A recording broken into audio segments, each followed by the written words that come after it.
Somos el grupo de Aguilar, Donda, La Graña y Lurachi, y nuestro tema del que vamos a hablar es cadenas cinemáticas. Yo voy a empezar hablando del concepto de cadenas cinemáticas. Una cadena cinemática es una cadena en la que el movimiento relativo de dos cualquiera de sus cuerpos determina el movimiento relativo de todos los demás cuerpos que conformen la cadena. Estos movimientos se denominan movimientos obligados. Cuando los cuerpos de esta cadena están fijos en una posición y uno de ellos se le da un movimiento, los demás cuerpos van a estar, los movimientos de los demás cuerpos van a estar perfectamente definidos. Los diferentes cuerpos de una cadena cinemática se llaman eslabones y están denominados por letras itálicas o cifras numéricas. La parte de conexión entre eslabones, que forman articulaciones, se denominan par cinemático de elementos. En el estudio de estas cadenas cinemáticas es conveniente clasificar los pares de elementos o cuerpos de la cadena de acuerdo a su naturaleza de contacto. Esto puede ser por par bajo o par alto. Un par bajo son un par de elementos que están conectados por una superficie, por ejemplo, un par de un cilindro émbolo. Y un par alto es un par de cuerpos que tienen una línea de contacto entre ellos, por ejemplo, un par de ruedas de engranaje. Bueno, yo soy Lurachi Lautaro y les voy a hablar acerca de la clasificación de los pares bajos y además de una de las dos importantes cadenas cinemáticas. El par bajo a su vez se puede clasificar o subclasificar en pares giratorios, en donde el contacto tiene lugar en la superficie de revolución y el movimiento relativo de los elementos es puramente rotación, como sería un sistema de eje cojinete, como se puede ver en la imagen de abajo a la izquierda. Y el otro tipo de par bajo es el par deslizante, en el cual el contacto se verifica sobre las superficies planas o cilíndricas, dispuestas para que el movimiento relativo de los cuerpos sea pura traslación, como puede ser el cilindro émbolo, como podemos ver en la parte de abajo a la derecha.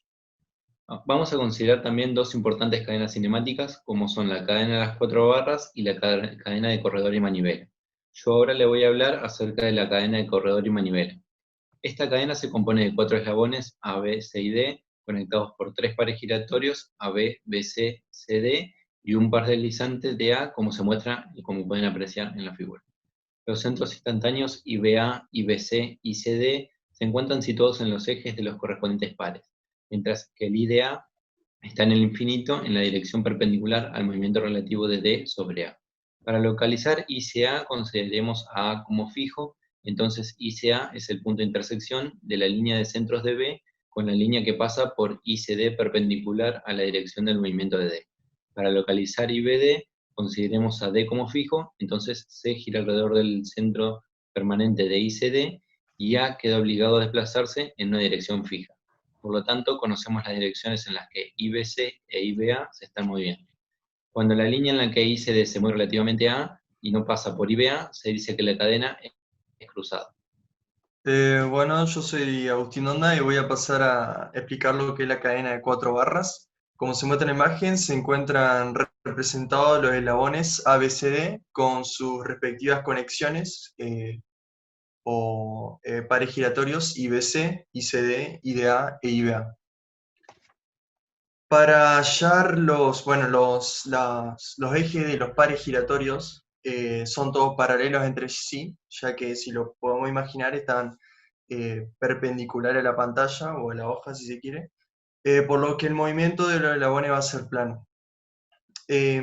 Para hallar los pares giratorios o centros instantáneos relativos de aquellos eslabones que no se encuentran directamente conectados, como son los eslabones CA o BD, podemos considerar a uno de ellos como fijo, como es en el caso, porque ya sabemos que para dos eslabones cualesquiera perteneciente a una cadena cinemática P y Q, si se considera fijo a un elemento de la cadena, no va a afectar el movimiento de los demás eslabones. Lo mismo pasa con la posición de los ejes de los pares giratorios. Que se fije un elemento de la misma cadena no va a modificar su posición.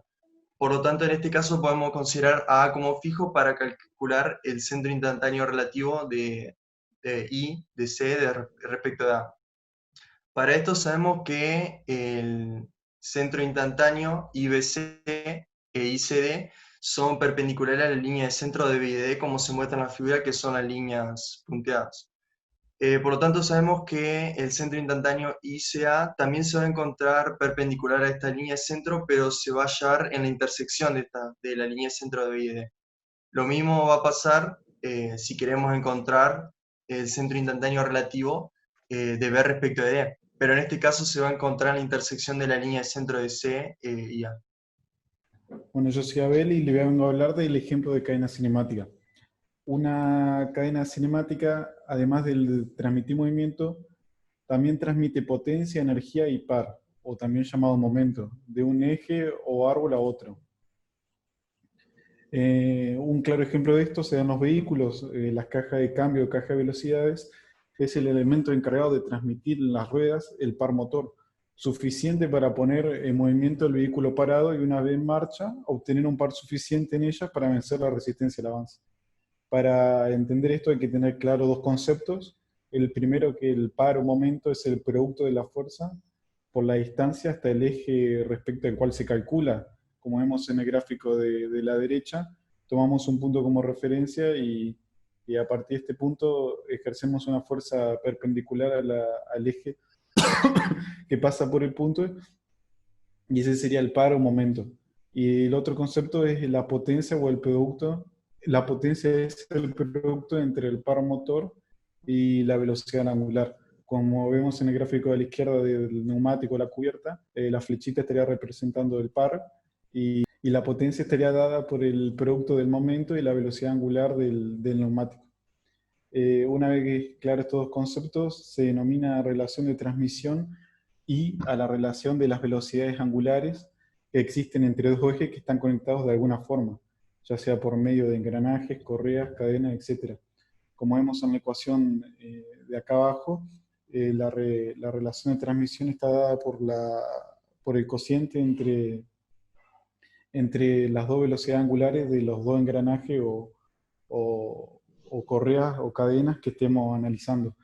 De todo lo anterior se deduce que una transmisión ideal en la que no se pierde potencia y energía producto del rozamiento y demás inconvenientes que posee la realidad, se cumple que la relación de transmisión es igual al cociente entre los zetas conductores o la cantidad de dientes de engranajes conductores sobre los zetas conducidos o la cantidad de dientes de los engranajes conducidos, siendo los engranajes conductores lo que ejercen el movimiento y los conducidos lo que se someten a este, que vendría a ser igual como ya dijimos antes, la velocidad angulares de cada uno.